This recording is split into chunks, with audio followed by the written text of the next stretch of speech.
Well, viewers, we are turning our attention now to Mr. Dexter Sandy, and he is here to talk about something really special that's coming up within our space, especially as we look forward to the Tobago Carnival, and that is Bandhouse that's going to be happening at Shore Park Complex. So, a special good morning to and welcome to you, Mr. Sandy. Good morning, Kandace. Good morning to your viewers. And first of all, okay, so what is this Bandhouse at Shore Park? What is this about? All right, so the Bandhouse has been operational since last week, Tuesday to be exact, and we're kind of winding down this weekend. And the Bandhouse, the T.O.C.A Bandhouse, is really a representation of all the bands, right? So all the bands that are part of T.O.C.A have come together under one roof at Shore Park Complex.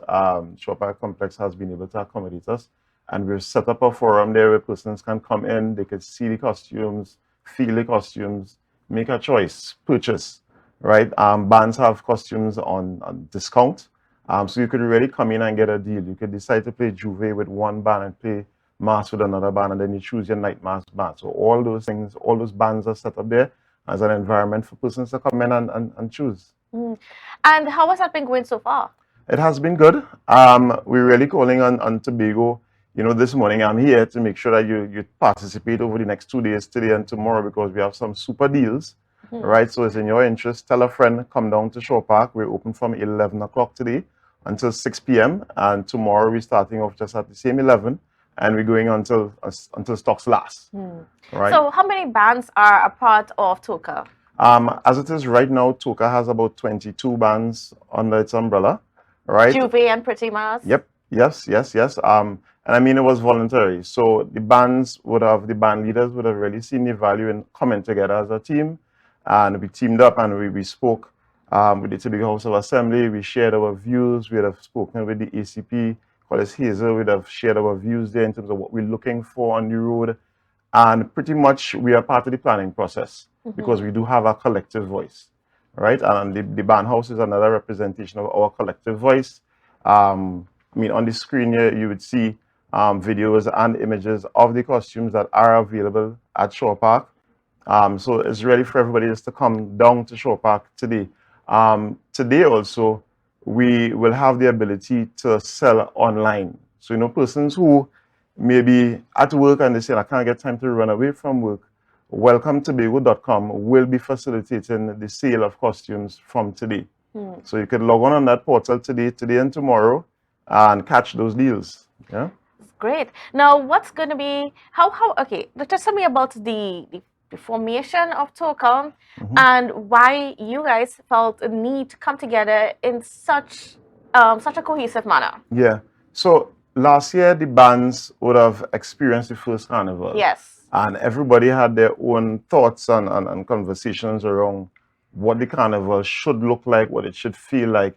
And as band leaders, we were kind of disjointed, right? And with the announcement that we're going to go this second year coming, we decided, look, let's pull together. We've seen some gaps where marketing didn't start on time, right, from our point of view. And we decided, look, if we pull together as an organization, we could do something. Rather than sit back and complain of the inefficiencies, let's do something. And we energized the team. We reached out to everybody who are stakeholders as band leaders.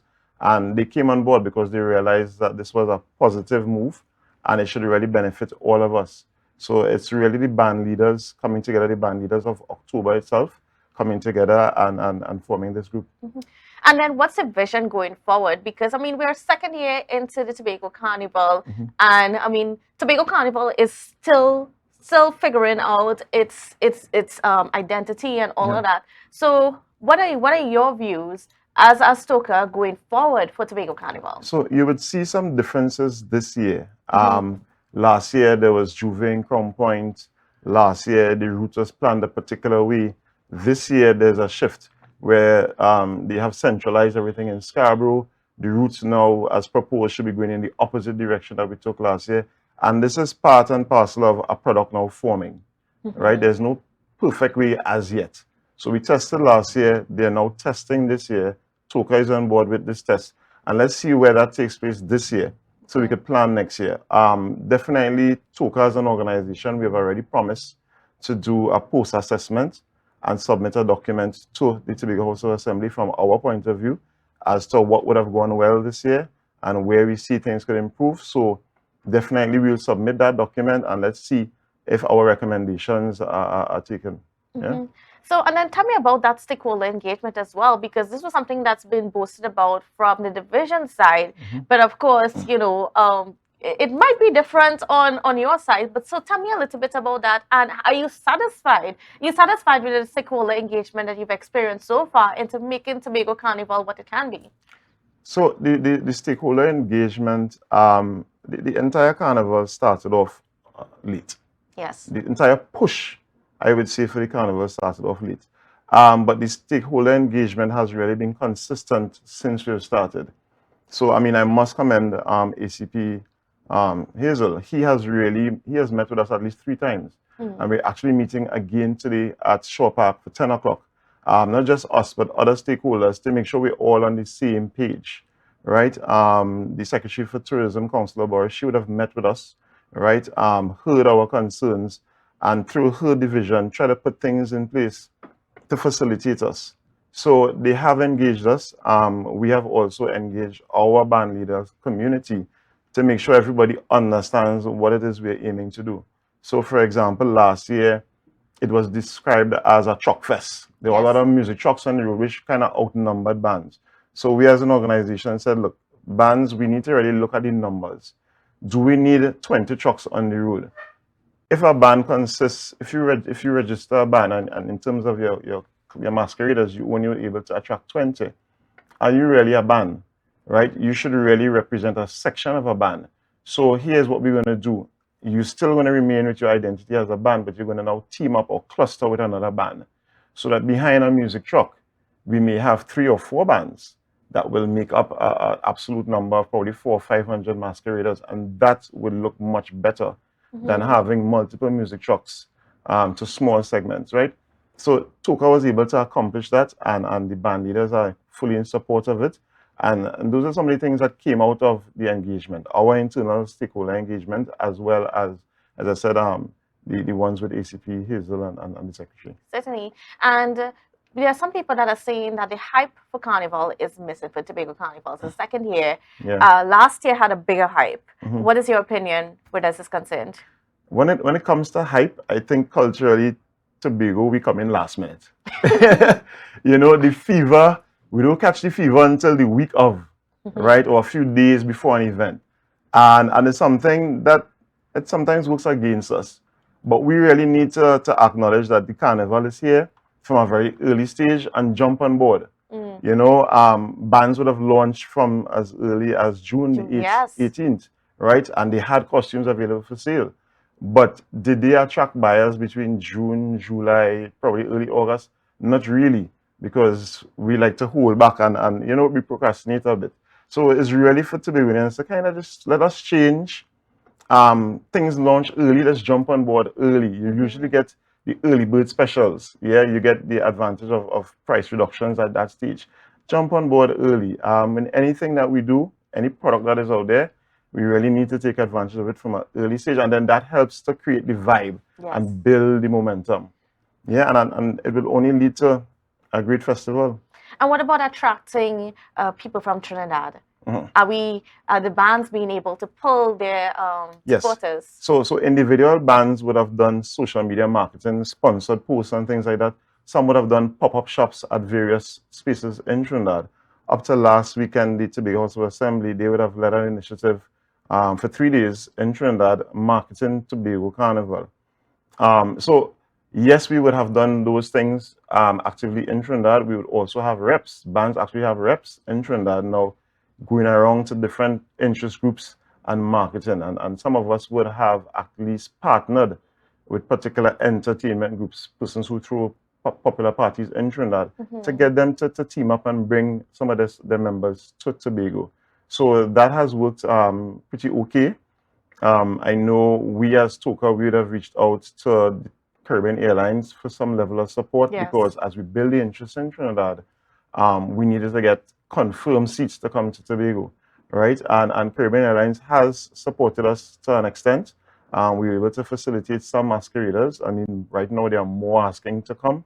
So it's still a work in progress. The Port Authority, they have put on 4 ceilings the week of Carnival per day, and Monday and Tuesday to leave Tobago, they have the additional ceilings on. So we're seeing it there. It's really just for persons to be able to get the tickets and come across. But bands have been pushing because we know whilst Tobagonians do play mass, the majority of Trinidadians really show interest, more interest in the mass. And it's something we accept. Yeah, so it's just the reality of the situation. It is the reality, yeah. And I mean, let me talk a little bit about Carnival, if that's okay, a little bit. You know, last year we saw quite a lot of artists coming into the space and doing their thing.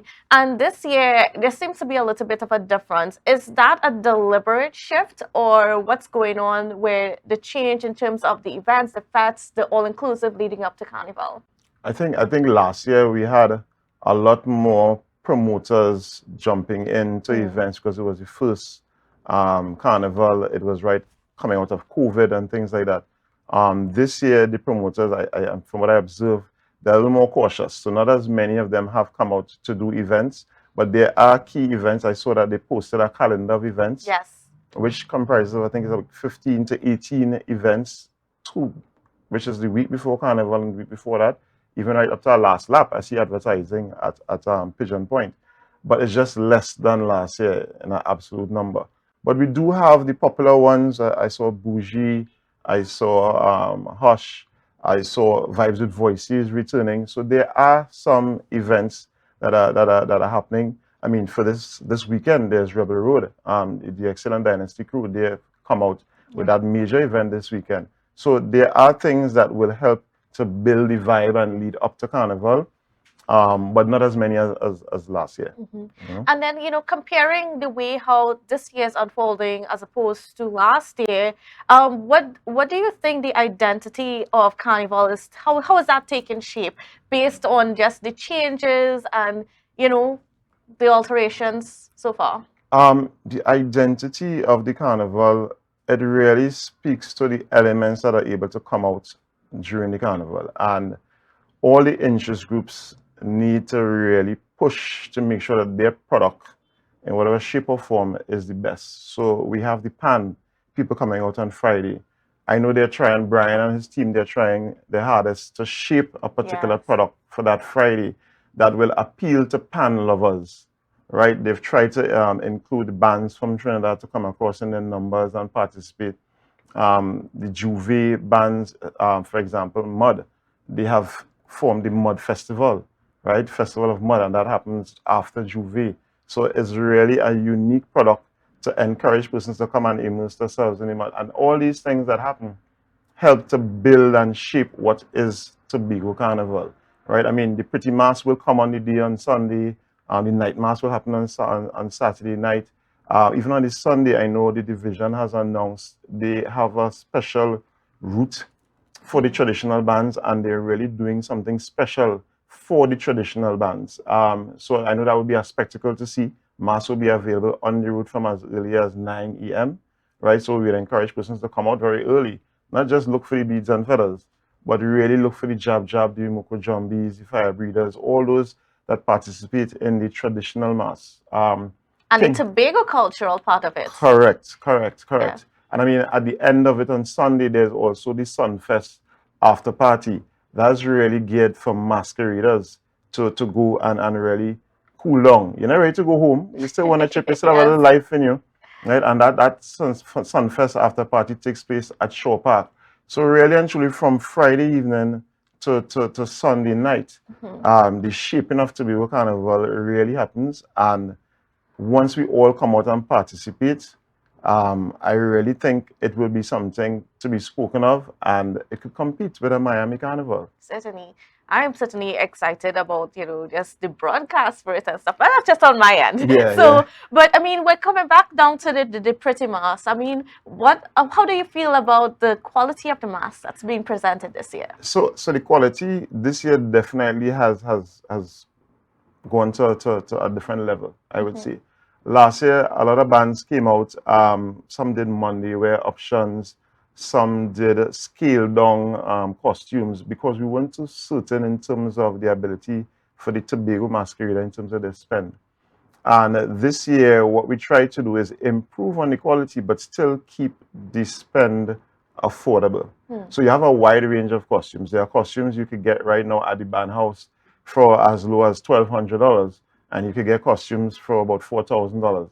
It depends on your choices, and you can build out a costume. So you could purchase a bodywear with a small backpack, an extremely large backpack, or no backpack. The options are there. But the quality of the mask, we have definitely raised the bar across all bands, and we're really trying to make sure that what we put out there is attractive to the person who is between 18 to 25, the persons who are 50 and over. Their bands catered to those age groups, right? So, I mean, the best thing to do is come on down to the Bandhouse, see the costumes firsthand, and make a choice. Yeah. And then what I've noticed about a lot of the bands this year is that they drew so much from either the natural aspects of Tobago as well, or the cultural aspects of Tobago, and that's being reflected in the creativity of the mass itself. Yeah. And we had bands that really focused there. I must speak to, there's this Frolic Central, who has more of a earthy tone costume portrayal at the Bandhouse that I can remember off the top of my head. I must speak about Marceline Ned and Associates. Marceline has really been... She's a veteran in it. She's a veteran. She's quite vocal in our T.O.C.A organization. She's really been encouraging a lot of the other members. Let's get on board. The initiative is here. Come push your costumes. Let's get the sales out, you know, whether it be night mask, pretty mask, juve, right? So a lot of us have really been focused on putting our best foot forward so that on the specific days, juve, night, or pretty mask, we look good. And about that conversation that's happening between you guys to push it forward, how important is it that the stakeholders do come on board and do sort of use this platform to build out what is Tobago Carnival? Yeah, it's very important, and the members have also identified that it made sense. You know, we have weekly meetings, and in every meeting you would hear persons give a testimony saying, you know, it's really a good initiative that we're here together planning this. We're not in different pockets, and then we end up butting heads with ideas or concepts on the road. So everybody knows their part to play and how important their role is, and we are all here to make Tobago look good. Yes, yeah.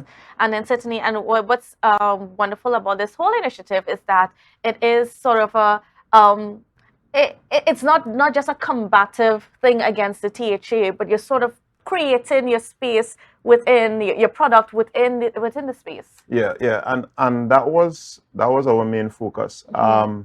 Not sit and highly depend on the moves of T.H.A to shape the carnival. They have their role and function, and we have our role and function, and we can't just sit down and wait to see what will be their move for us to now make a move. We were sort of proactive in planning, had the conversations with them, but we still were proactive in our planning to make sure and roll out certain initiatives, and so far they have been successful. Okay, great. I want to thank you so much, Mr. Sandy, but before we go, please tell Tobago where they should go and check out the costumes today. Yeah. So from 11 a.m. today, Shore Park is the place to be, right? As you're seeing on the screen here right now, you're going to be able to touch, feel these costumes, make a choice. You could interact with the band leaders that are there, or even the reps. We've had mask designers on site for the last 2 days. Anya Elias herself has been there, right? So come out, interact, see. There are deals on a lot of costumes. Now's the time to jump on board and select. These deals run from today until tomorrow, right? Some bands are going to continue at the individual band houses next week, but the T.O.C.A Bandhouse really comes to a close tomorrow, and we must say thanks to Mr. Cowan and his team at Shore Park for really facilitating us for the last week and a half. And we just saying, come on down. Yeah, it's a payday special. that has been running for the last week and a half. So come on down and take advantage. All right, great. Thank you so much, Mr. Sandy. And of course, Tobago, please go and check it out. And let's see how we all can come on board and build Tobago Carnival. All right, viewers, we're going to take a quick break and we'll be back with more GMT after this. To a brand new dawning as the passion start to rise.